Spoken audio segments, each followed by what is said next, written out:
people think you're not even the one who created me. So go ahead and get on with your judging, and I bet if I'm the first, I'm still gon' last. I bet if I'm the first, I'm still gon' last. I feel like time keep ticking, but my life ain't switching. Feel like time keep hating on me. See, like my daddy came back, but my mom still tripping. Feel like life ain't what it should be. I'm hoping life gon' change, but my mind's enraged. Hoping time switch the schedule on me. I'm tryna find my zone, fell off, now I'm on hold. Ain't here to be on road, says in my song, no. I don't really care what these people think. No, I don't really care what these people. Tap in. What's up, man? What it do? What's up, y'all? This OG Weasel Urban Conversion, man, and I'm with my precious princess, Maya Nicole Carmichael. What's up, man? My youngest of the clan. My youngest of the clan. So I wanted to sit down with my daughter. I came to Louisiana to spend the holidays with her before the New Year's, Christmas and New Year's with my daughter.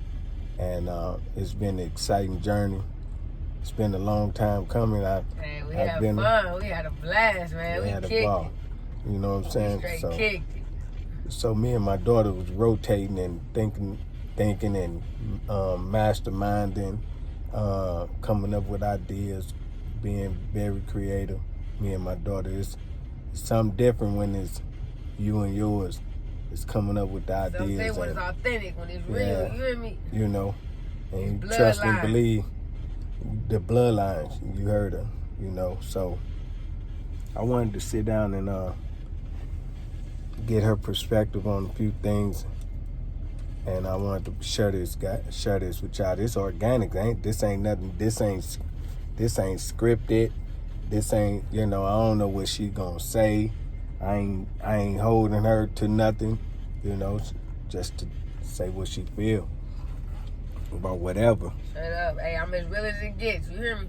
It's OG Weasel Urban Conversion, man. I did 20 years in the federal prison system. I was released by our former president, Mr. Barack Obama, my forever president. Yes, sir. Shout out to Obama and his staff. Shout out Barack. To put me in this situation where I'm with my daughter that I left for 20 years of being incarcerated. You know, so that's a lot of time, you know, so it's gonna take some time to mend and, you know, but me and her, it's organic, so she got respect for me. She loved me, I respect her, and me and her finna continue on with this journey. We got big things in the making for y'all, and coming soon, for sure. Coming soon. Stay tuned. What's the closing line you got? 11 moves, you hear me? Coming soon. 11 moves. 11 moves, so. Hey, what's your move? Let me know. Huh? Tell them. What's your move? Let me know. What's your move? Drop it in the comments about whatever type of mood that you can possibly be in. And what type of mood you always in? Let me know. What's y'all move for the day? What's y'all move? Y'all heard her. You know, so drop it in the comments, whatever mood y'all having, and we'll put it, she gonna put it on her shirt. You know what I'm saying? 11 moods. So y'all come up with them. Another thing, back to shout out to Obama and his staff for with the program, the clemency program, to release me, man. Early, I would still be in prison had it not be for Obama, you know. So shout out to Obama and his staff for that, you know, to bring me back, put me back with my daughter. You know, my youngest of the clan, she was probably 3 weeks old when I went to jail, you know. So and I always kept in contact with her. You know, me and her mom got a great relationship. You know, she kept her safe, and now I'm back here with my daughter. Came to spend the holidays with her in Louisiana.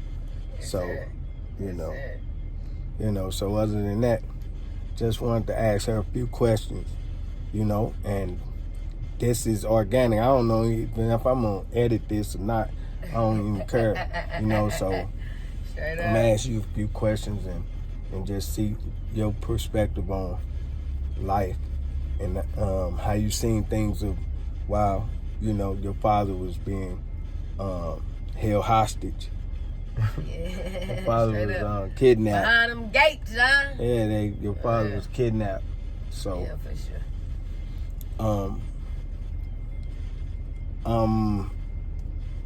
for as young, you was only 3 weeks old when I went to prison. So it's a lot of things you didn't see, you ain't probably put together when you was younger. So at what point, I want to ask you, at what point that you realized that I was missing? That your father was missing? Probably, it was at a young age, you know. I was definitely at a young age, you know. I knew something was off, you know. Probably around, I want to say probably 5 or 6, you know, because, you know, you always kept in contact. You always called, so, you know, so probably around 5, 6, 7. You know, we had a little hiccups there and then, but, you know, I didn't really understand too much around that time either, so I didn't know how much I felt like I was missing out on, you know. It just felt like I was just a little outcast, you know, waiting on my dad just to come back around, you know. So I ain't really know until about 5, 6, 7. I was probably confused, probably, you know, wanted you to, you know, pop up. It's a lot of times I went to school, a lot of times, man, I couldn't wait till you pop up. I'm like, he coming. He gonna pop up in my class, you know what I'm saying? So, and honestly, that ain't getting until I got a little bit older, probably around 11, 12, 13, 14, you know. So when you really started reaching for your dad, huh? When was you at what age did you really start like really reaching for your dad? Like I want my dad to come on home. Probably around, I want to say 14, 15, 16, around the teenage years, you know, like having a single mom all my life, you know, always wanting to have extra help, like her saying no to things, you know, me getting older and experiencing, wanting to go here, wanting to go there, thinking that, all right, if I had my pops here, you know, maybe I'll be able to go, you know what I'm saying? So probably around my teenage years, mostly, you know. So after my teenage years, after that, like, I eventually started kind of like soaking in it, you know, after like kind of me graduating and stuff, you know, I kind of started soaking in it, but I definitely felt like I needed you the most, like around my teenage years, because shoot, it was different having just a single mom, you know, feeling like, you know, I got seven siblings, so having them 7 siblings with my mom, like, you know, it felt like, all right, I know she needed a little help, but my pops ain't really around to help her out and stuff like that, so you gotta do what you gotta do, you know.